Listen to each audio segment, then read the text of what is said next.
Well? He did? Okay. Amir? Salam? My father said yes. I know! I'm just so happy, I don't know what to say. I'm happy too, Amir. I can't believe this is happening. I know. Listen, I want to tell you something. Something you should know before. I don't care what it is. You need to know. I don't want us to start with secrets, and I'd rather you hear it from me. If it makes you feel better, tell me. But it's not going to change anything.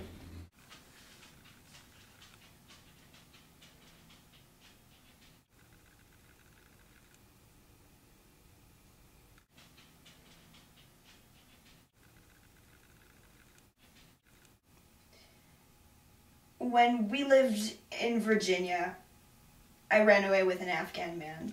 I was 18 at the time, stupid, rebellious, and he was into drugs.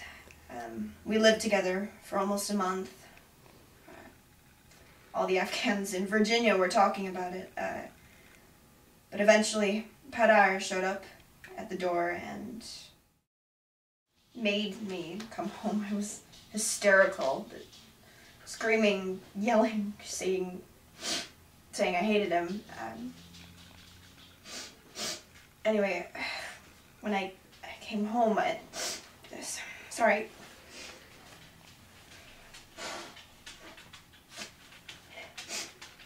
Excuse me.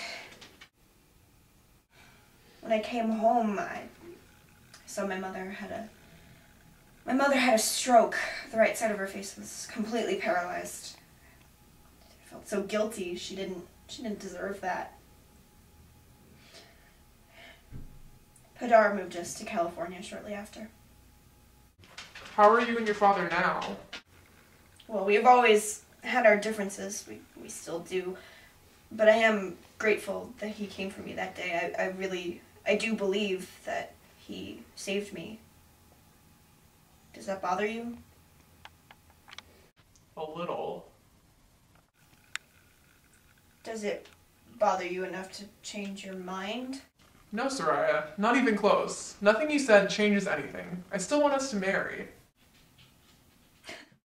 What a lovely bride. Just look at her. So cool. Like the moon. Yes, and pure, virtuous. Now boyfriends. I know.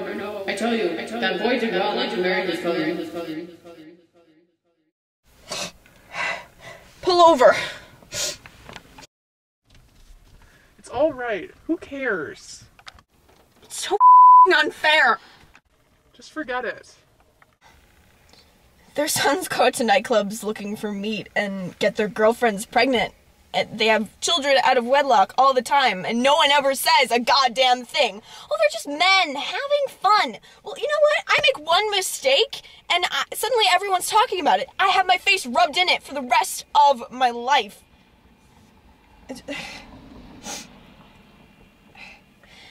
I didn't tell you before, but my father showed up. He told him that he had 2 bullets in the chamber, one for him and one for himself if I didn't come home.